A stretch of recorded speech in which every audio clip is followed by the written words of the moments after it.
नमस्कार। अच्छा, क्या कभी ये सोचा है कि सेल्फ कंट्रोल यानी आत्म अनुशासन हमें सच में पावरफुल बना सकता है? आज हम एक ऐसे ही पुराने नजरिए को समझने वाले हैं जो कहता है कि असली ताकत तो संयम में ही छिपी है। तो चलिए देखते हैं कि इस सोच में कितना दम है। जरा सोचिए, सुकरात से लेकर आइंस्टीन तक इतिहास के जितने भी ये महान दिमाग हुए हैं, इनमें आखिर कॉमन क्या था? क्या इनकी ब्रिलियंस का कोई सीक्रेट फॉर्मूला था? यही सवाल है जो हमें इस सोर्स की जड़ तक ले जाएगा। तो सोर्स का जवाब इन तीन पिलर्स पे टिका है। एक हेल्दी बॉडी, एक डिसिप्लिन माइंड और एक पावरफुल ब्रेन। और ये तीनों कोई अलग अलग चीजें नहीं हैं, बल्कि एक ऐसी चेन बनाते हैं जहां एक ही मजबूती दूसरे की ताकत बन जाती है। और इन तीनों को जोड़ने वाली जो कड़ी है वो है ब्रह्मचर्य यानी आत्मसंयम। सोर्स का दावा है कि यही वो शक्ति थी जिसने इतिहास के महान लोगों को एनर्जी दी। लेकिन सवाल यह है कि आखिर कैसे? चलिए इसके पीछे का लॉजिक समझते हैं। सोर्स का तर्क एक बड़े ही हैरान करने वाले दावे से शुरू होता है, एक बायोकेमिकल लिंक से। इसमें यह कहा गया है कि हमारे ब्रेन और हमारी लाइफ एनर्जी के बीच एक डायरेक्ट कनेक्शन है, और इस कनेक्शन की चाबी है एक एलिमेंट, फास्फोरस। तो सबसे पहले लेसिथिन को समझते हैं। सोर्स के मुताबिक ये हमारे ब्रेन का सबसे जरूरी बिल्डिंग ब्लॉक है, और इसमें फास्फोरस भरपूर मात्रा में होता है। आसान भाषा में कहें तो ये हमारे दिमाग का मेन फ्यूल है। और यहीं पर सोर्स अपना सबसे बड़ा दावा पेश करता है, वो ये कि दिमाग और वीर्य दोनों का जो बेसिक एलिमेंट है वो एक ही है, लेसिथिन। अब अगर ये बात सच है तो इसका मतलब तो ये हुआ कि शरीर की क्रिएटिव एनर्जी और मेंटल एनर्जी असल में एक ही सिक्के के दो पहलू हैं। इस आइडिया को सपोर्ट करने के लिए सोर्स डॉक्टर इवांस जैसे फिजियोलॉजिस्ट का जिक्र करता है।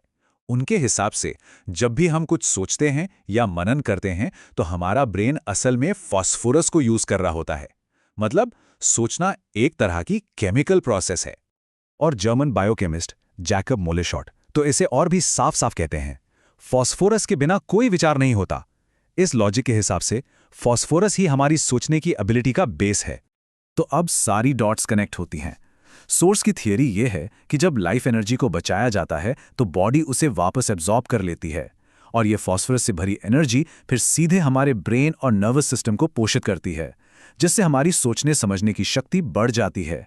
अच्छा, अब इस साइंटिफिक एंगल से हटकर सोर्स हमें आयुर्वेद की प्राचीन दुनिया में ले जाता है, जो इसी आइडिया को हजारों सालों से एक अलग तरीके से समझाता आ रहा है। आयुर्वेद में, जैसा कि स्वामी सुश्रुताचार्य ने बताया, लाइफ एनर्जी का बनना कोई सिंपल प्रोसेस नहीं है।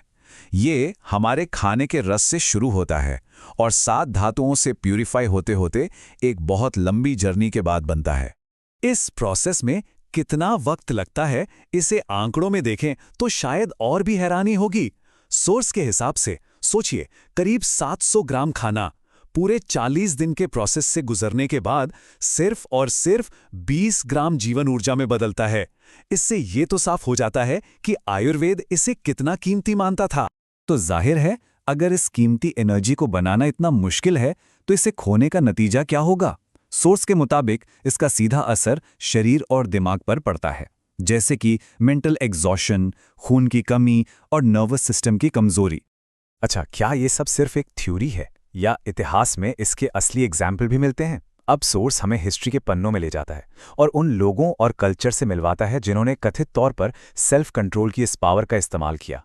इस लिस्ट में देखिए कौन कौन शामिल हैं। फिलॉसफी को नई दिशा देने वाले सुकरात, साइंस के नियम लिखने वाले न्यूटन और आइंस्टाइन, और आध्यात्म की लौ जलाने वाले स्वामी विवेकानंद। सोर्स इन सभी को आत्मसंयम की एक मिसाल के तौर पर पेश करता है। और बात सिर्फ कुछ महान लोगों तक ही नहीं रुकती। स्पार्टा के डिसिप्लिन्ड वॉरियर से लेकर सेरी ट्राइब के बहादुर लोगों तक, सोर्स का दावा है कि पूरी की पूरी सभ्यताओं ने सेल्फ कंट्रोल को अपनी ताकत का बेस बनाया था।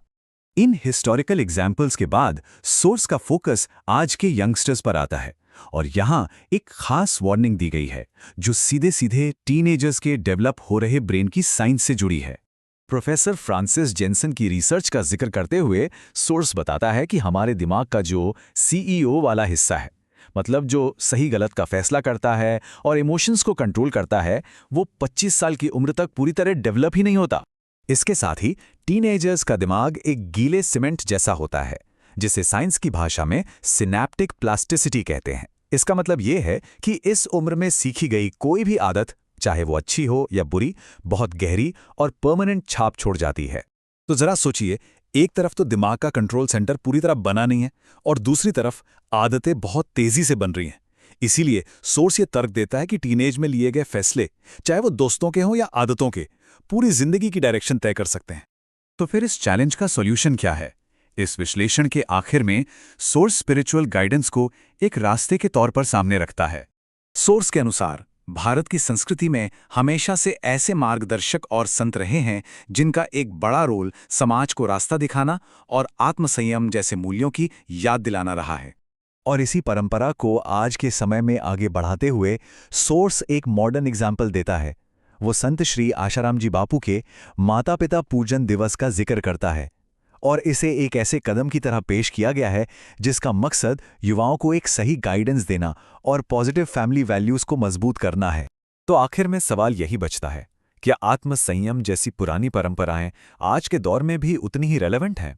और क्या वो मॉडर्न साइंस का सहारा लेकर खुद को एक नए तरीके से पेश कर रही हैं?